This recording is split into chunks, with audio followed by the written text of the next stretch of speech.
How goes the family? Welcome back to Larry's Anything Goes. Hopefully, you guys are having a great and exceptional evening. It's Thursday, Memorial Day weekend. Definitely want to give a shout out to those who have fought for the United States of America on all levels, especially our military soldiers. And definitely want to give a lot of love and respect to you all. And, happy Memorial Day weekend. Most likely, I will be going live, if not Saturday, then definitely Sunday. But definitely just wanted to say happy Memorial weekend and go from there. You know what I mean? But, anyways. Excuse me. Today we're going to talk about at the end of the day how much the future belongs, not only just the future but now, but really the future belongs to um the business owners, the investors, the real estate owners. Okay. And I say this because of one specific reason. Um the people that are not affected by gentrification around the major metropolitan areas of the United States of America are the ones that have the investors mindset, the business mindset, and the home ownership mindset, and the rental property ownership mindset. That's just what it is. So a lot of people don't like to hear that. It's a truth, but it's what it is. And unfortunately, most people, in my personal opinion, and a lot of data actually backs this up, that were affected by gentrification were the ones that did not have real estate being passed down in the family, insurance policies that not only took care of people's unfortunate death, but insurance policies that actually left a profit after that as well, businesses and things of that nature. Any sort of asset on any level, from stocks to bonds and whatnot. Now we have cryptocurrency. Though, things being passed down outside of debt and well wishes and whatnot. Those are the people that were affected. That weren't a part of that class. Not just rich people, but just a part of that class. There's a lot of middle class people who operate in that space. They work their jobs on a regular basis. They contribute to the economy on a regular basis. They have their pensions on various levels, but they also have a side business, or they actually an owner operator business.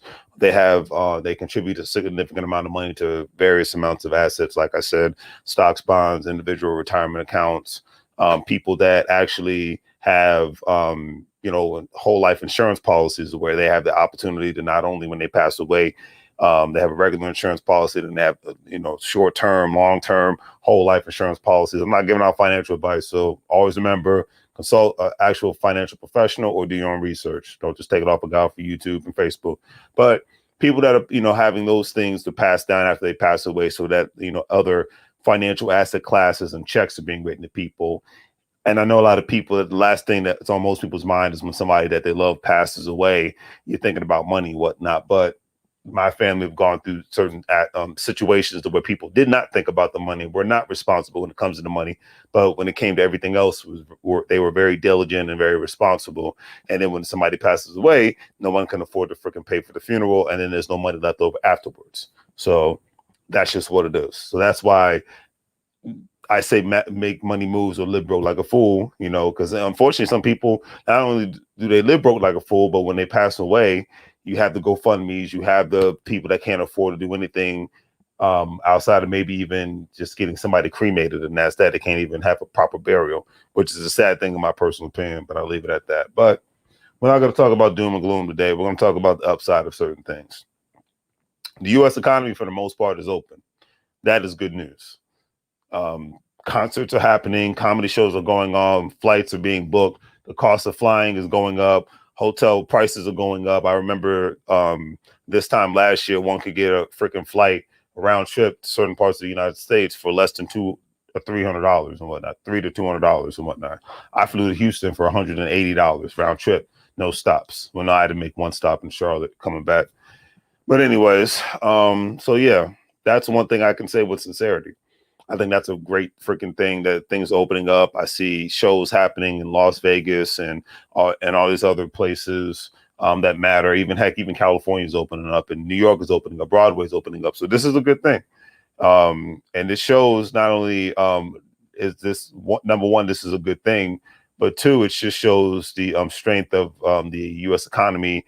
It's about to quadruple. If you're a person that owns a specific business, from, especially if you're in if you own a hotel, if you're in the Airbnb space, if you're in the Uber slash Lyft space, if you're in the if you own a rental property and whatnot, if you're in any sort of business that has to do with events on any level, you're in a position now to where you can hopefully you survive the pandemic, because unfortunately a lot of businesses didn't, because they didn't even get access to the PPP loans, things of that nature. But you're in a position to make a significant amount of more money and whatnot. And I could even see more mobile businesses popping up even more so, because especially with it's like a Memorial Day weekend now, you got the 4th of July coming, the beaches are open. So people are out. People are loving life. The vaccines have been good for the most part, whether people have taken them or not, that's their decision. But people are out, people are enjoying life, and it's nice to see people having fun again.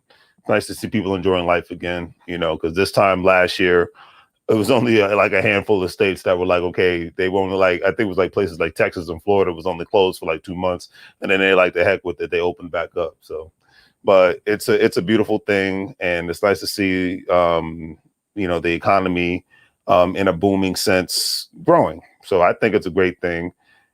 I'm just trying to keep it simple and keep it positive, and we're going to go from there. And the real estate market is insane too, all at the same time. That's another thing to take into consideration. The real estate market is insane. Okay, but if you look at the stock market, I'm not giving out stock advice. I was just reading this article and I thought this was very interesting. There's a certain amount of there's about 28 of the I'm going to go over 28 of the fastest growing stocks, expecting an uptick to about 1,258% growth in 2021. And that's another great thing as well. I mean, the stock market's had its downside. We know cryptocurrency definitely had its downside in the last couple of weeks and whatnot, but it's back on the uptick again. And I'm happy about that. And like I said, if you're a crypto investor like myself, look in the description. If you want to join the Gold Standard Partners, join for free. You have an opportunity to not only buy cryptocurrency, but you're able to get a crypto card and you can spend it, pay bills with it. You have an opportunity to make more money if you refer other people to sign up and get a package, just like if you do. So it's a beautiful thing. It's affiliate marketing, and I think it's a great team to be a part of. But anyways, at the end of the day, some of the greats, I'm not going to go over all of the stocks, because that would be a little ridiculous. But I will go over a couple and just go from there. So some of the stocks that are actually looking to grow is Nucor Corporation, Steel Dynamics Incorporation, Aviant Networks Incorporation. What else we got? Louisiana Pacific Corp, First Bank Corp Corporation, CF Industries Holdings, Camtech Ltd. Who else we got? Century Communications, Silvergate Cap Corporation, One Made Holdings Corporation, and there's various others. I just wanted to go over that a little bit. Those are some of the stocks that are expected to increase up to a 1,258 percentile growth within this year. This article came out about 2-3 days ago. So, do your own research and go from there. I'm not giving out stock tips because, hey, I just do my own research and I go from there when it comes to buying stocks and selling them and all that good stuff. So I think it's a very interesting time to be around, especially what you see. Because the thing is, with the economy opening back up, then, it's going to increase in jobs, because people's spending is going to increase. And when people's spending increase, and that means obviously there's going to be a need for more people to be on the job, depending on where the location is, especially if there's a specific event. I can just imagine the amount of artists that are happy to be back on the road again and touring, whether it's comedians, whether it's singers, rappers, rock stars, whomever and whatnot. And and I knew eventually California and New York were going to have to open up, because everybody was going to 3 places specifically in this country when it came to entertainment and when it came to fun. They were going to mainly Georgia, they were going to mainly Texas and mainly Florida, and then obviously Nevada with Las Vegas and whatnot. Because people want to get out. People want to enjoy their lives again. And I'm not mad at that. You got one life, you got to live it. And, you never know when this, today could be your last day. And, every day is a risk anyway. So I commend everybody that's been going out and doing their thing and enjoying life, so just keep up the good work, keep it safe. I know people are getting excited for bike week and all that. So all I say is just, hey, keep it safe. And, it's all good in the neighborhood, in my personal opinion, because like I said, this time last year, we were all at the what the heck situation. We did not know what was going to happen. But economists actually right now are expecting the economy to grow up to 10% by the end of the summer, possibly by 15%, because of all these different places growing. Everything's, up in the air, but spending has increased significantly. They say a lot of people's savings have dwindled because of the, obviously because of the pandemic and a lot of situations that have taken place. I'm wondering though, when they're actually going to place the actual specific lift on the eviction ban in itself. That is the one thing that comes to mind at the end of the day, because I know there's and then another thing is, I wonder, even though they're not going to put a lift on the specific eviction ban, I know for a lot of people they have to have a lot of by now a lot of leases have had to have expired by now. So it's obviously at the discretion of the landlord to renew it. It's like there's no law that says that the landlord has to renew the leases of the specific property. So it's been over a year now. I mean, since this pandemic actually happened. So in my personal opinion, I'm just looking at the situation like, okay, well, with that being said, if leases have not been renewed, then the landlords can either sell the property, especially if it's been a headache for them, and they can get top dollar for the property, given the fact with the lack of inventory, and or they could just they have the opportunity to refinance the property, put some money into it, increase the value, then even sell it even for a bigger profit, or put another tenant in and actually make some monthly income, obviously depending on the area. Actually, and I understand the aspect of landlords having owning rental properties in the area where they're not making a profit, but the property in itself is still an asset and it's increasing the value. And where they make their money is when they decide to either take equity lines of credit out on the house, or they just decide to sell the house for a profit all at the same time. So I think that's very interesting. But yeah, the economy is expecting to grow. The stagnation of it could possibly be over, even though you still have millions of people that are unemployed right now still.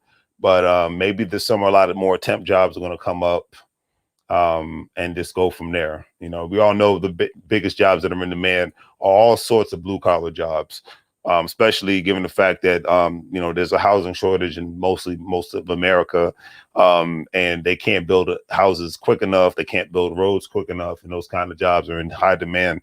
So the skilled trades industry is booming, the IT industry is booming, and the medical industry is booming. Those are the main industries that are booming from that perspective. Engineering jobs, scientist jobs, things of that nature. Those are the things that are really, really booming right now. And I just find it to be very, very interesting, to say the least. So like I said, it's an interesting time to be living in, and we'll go from there. So before I, let's see, 7.4 minutes and 5 hours. But then I wonder, they're still talking about unemployment, but they're saying a lot of people just falling out of the market, have kind of gone underground. There's not as many unemployment applications to put in. And I know there's a due date for a lot of people to get unemployed. I mean, their unemployment is supposed to be cut off because they've seen a little bit of a significant increase in jobs out there. So we'll see how that goes, how that will affect the economy, or if that will even happen. That's another thing, because the crazy thing is actually a builder backlog remains very high, because the biggest kind of real estate that's in demand right now is single family housing. Okay, not townhouses, not condos, but single family houses. Because for the biggest reason is because you still have a lot of people that work in the private sector where they're supposed to be working from home indefinitely. So they're not going. They're working, but it's not the call to go back to the office. And a lot of corporations, we all know this, they're going to save a significant amount of money. I've said this 1,000 times. Not having commercial property, period, or having a smaller amount of commercial property.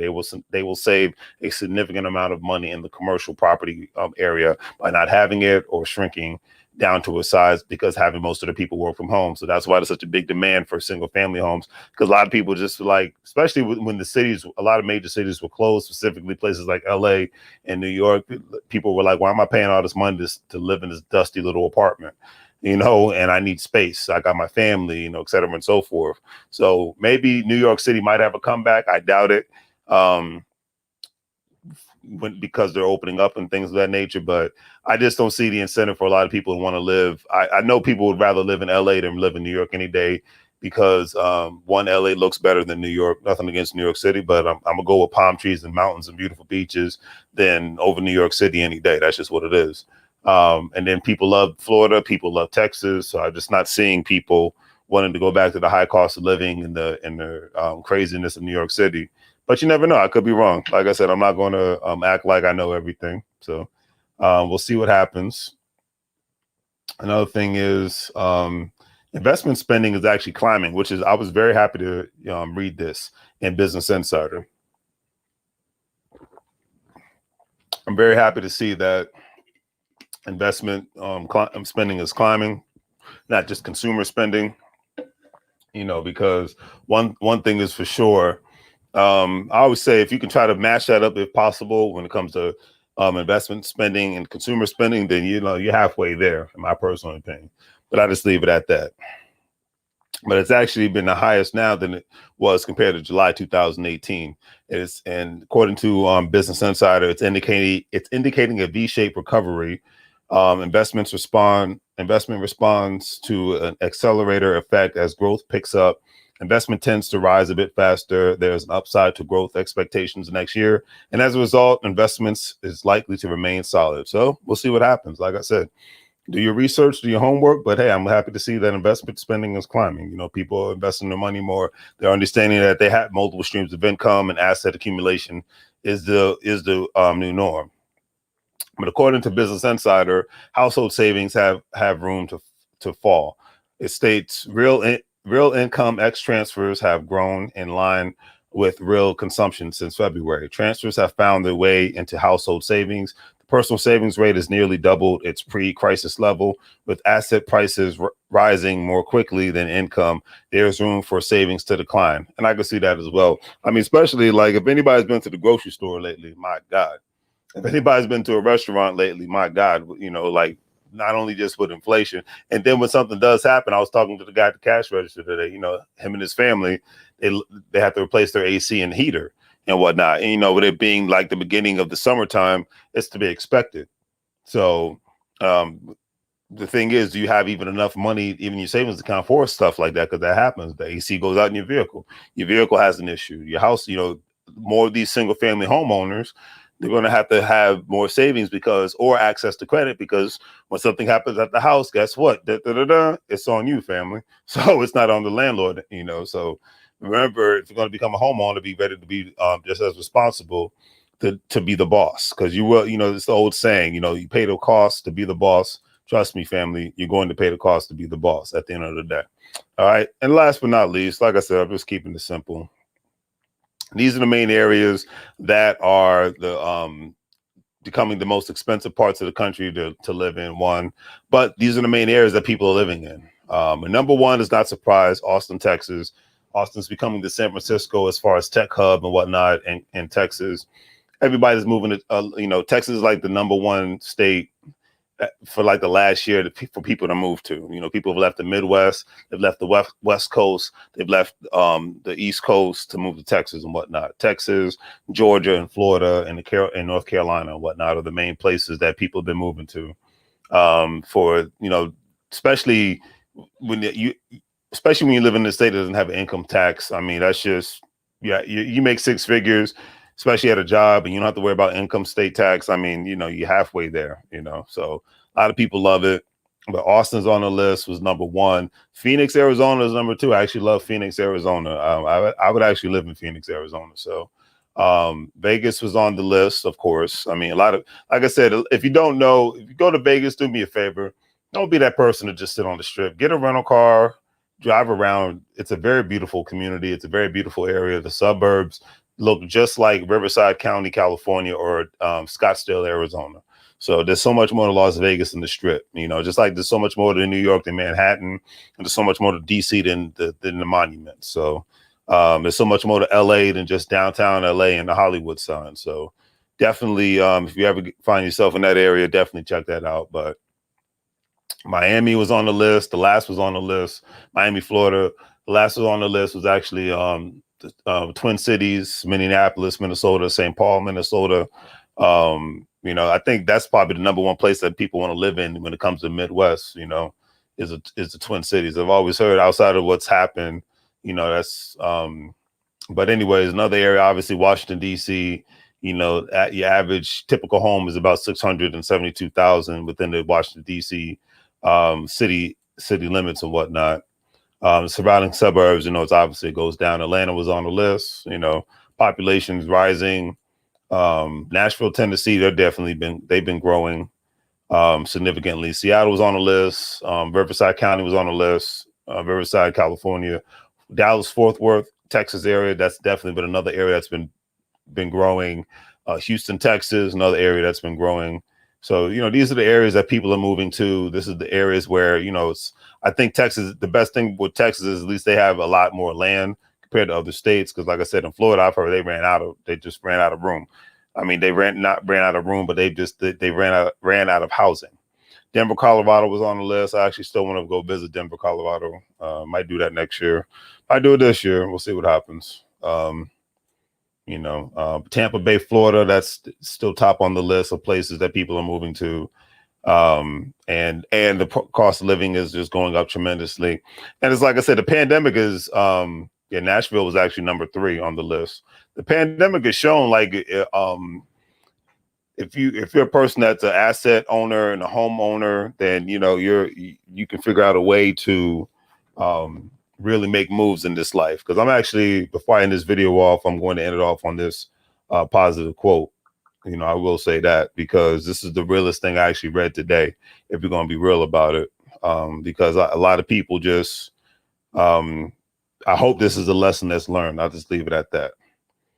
About ownership, the importance of ownership. I hope it's a lesson that's learned because it's,